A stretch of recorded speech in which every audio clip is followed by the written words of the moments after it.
debt burden, and how this may impact the future of the U.S. economy. Describe your candidate's view on the federal budget deficit. Thank you, Dean. Hello, everyone. Thank you for joining us here tonight. In terms of the budget policies of the respective candidates, I'll liken them to their end goal. I'll liken them to two trains on two tracks going to the same destination, which is a balanced budget by the year 2013. Now, clearly, both sides are advocating different policy tools and budget priorities to reach that goal. First and foremost, Senator McCain is going to recommend, or request, I should say, that the United States Congress freeze all discretionary funding for the upcoming year, with the exception of Homeland Security funding, Veterans Benefits funding, and defense funding. I should preface that discretionary funding does not encompass anything with Social Security, Medicare, Medicaid. That's all mandatory funding. So that's the first goal of Senator McCain's budgetary policy. The second is we want to eliminate earmarks. Now, everyone's heard a lot about earmarks in the media. You know, the bridge to nowhere. Fundamentally, we think these are just a waste of government spending. In terms of total discretionary spending, yes, it is a small amount, but we believe that if we eliminate this, it'll help. We can reprioritize this money or help pay down the deficit. Lastly, Senator McCain is a strong component of the line item veto or rescission authority.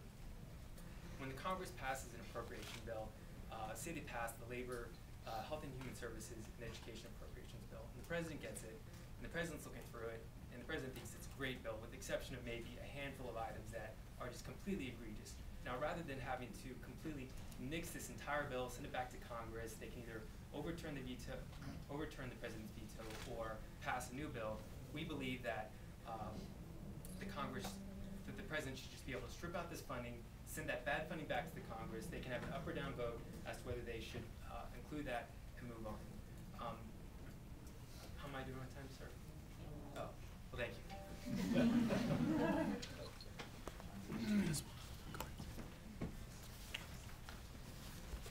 Good evening, everyone.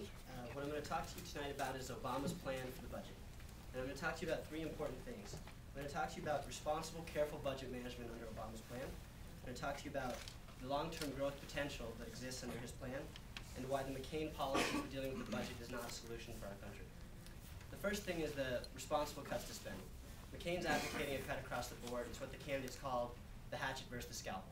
We need to be careful with spending. We need to be responsible. There are important things such as infrastructure, healthcare, student aid. These are things that can't be just slashed across the board. In fact, there are many things that we should actually be focusing on increasing during this time of recession to try and help families that McCain says we should just slash across the board. We don't think that's responsible. The second thing is the importance of responsible spending for things that grow our country for long-term growth. And what we're going to talk about is that during a recession, the government has, it's important for the government to spend. Not to spend a lot, not to spend out of control, but to spend on things that help us grow. Because if the government doesn't spend, there's no easy way out of the recession. And that's why we're going to focus on things that are creating long-term growth. In the Great Depression, we saw a lot of projects like this. We saw projects for electricity, we saw projects for water, we saw projects for our highway system. These were projects that created long-term growth as well as jobs to help lift us out of the recession. They created the boom of the 50s and 60s that all Americans benefited from for a long time to come. We're still benefiting from that work on highways. Obama wants to take that lesson from history and to build on it. That's why he wants to focus his budgetary plans during this recession on things like research for alternative fuels and research for clean energy and different clean technologies. He also wants to focus on infrastructure, wants to focus on our healthcare, because healthcare and healthy citizens also provide long-term economic growth that we can use for a long time to come for another economic boom. He wants to focus on education. He wants to focus on things that create long-term growth. And finally, I want to talk about how McCain's plan doesn't make sense for us. Because McCain's plan for long-term growth is to just cut taxes. McCain's plan doesn't involve investing in our infrastructure in a significant way. And his plan is focused on the wealthy. It's already been debunked that the trickle-down economic plan doesn't work. And this is no exception. We have a new plan for the future, a plan for growth, and McCain offers you more of the same.